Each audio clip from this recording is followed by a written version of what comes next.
segment that Puzz is all about. I shouldn't say that he's all about, but he does like when the Benses come on. A segment of fantasy sports brought to you by the good friends of webfriends.com for people who click. Bob and Jonathan Benson in the house here. And guys, how you guys doing this weekend? Great, excited to be on again. Yeah, fantastic. Okay, I know we got a lot to cover. We're going to we built this segment out so that you guys have a little to talk about. Bob, let me go with you quickly because I'm going to carry over during commercial break. Give me, you got 2 minutes.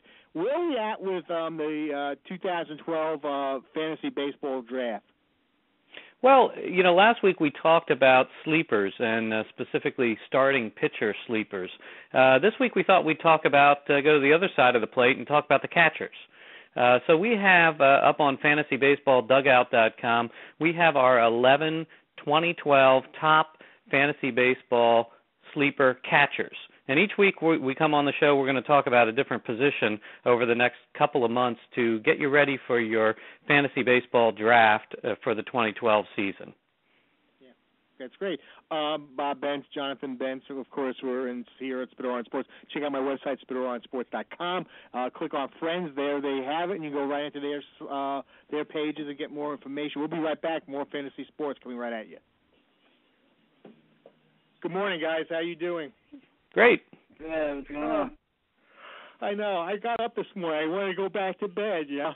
Yeah, you got it. Then if you click on Friends, you got the fantasybaseballdugout.com. Bob, let's quickly go back. I want to talk about some of the catchers that are sleepers in your 2012 draft.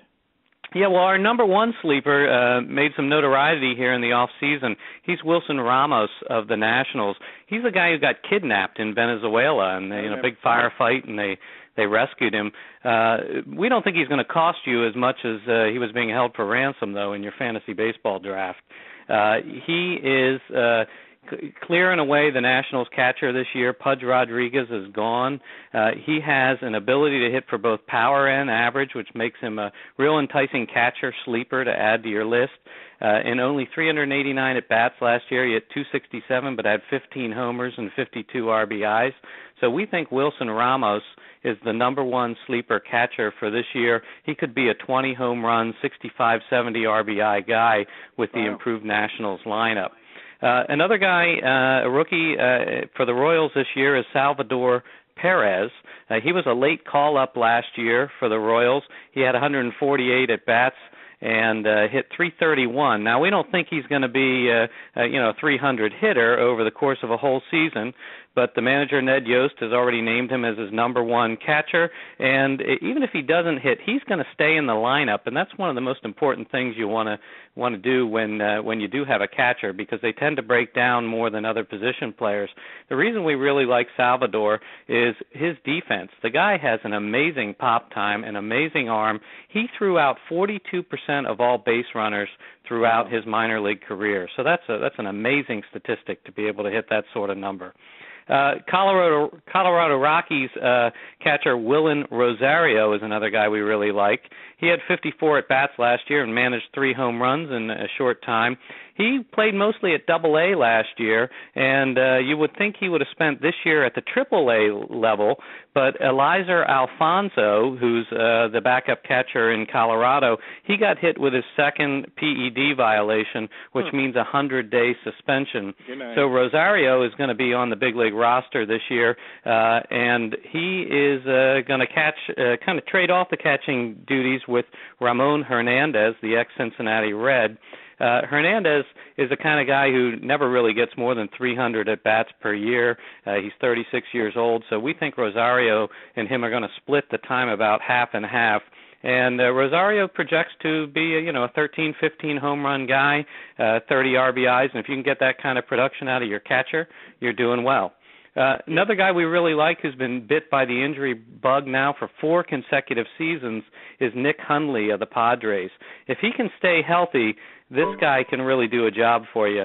Last year, he started off banged up, had only a .222 average for the first half of the season, but after he came back from the DL, he hit .367 after the All-Star break. He could be an 18, 20 home run guy, even playing in cavernous Petco Park. So if you need another catcher, and you can afford to put a backup catcher on the bench until Hundley gets injured again, he's a guy we like. Interesting situation, finally, with the Cincinnati Reds this year. Again, we mentioned Ramon Hernandez being gone. Well, they have two catchers that we like over there. One is Ryan Hannigan. He's a lifetime .275 hitter, and he's going to get about half the playing time. And a rookie, Devin Mesoraco, is a guy who's going to pick up the other half of the playing time in Cincinnati.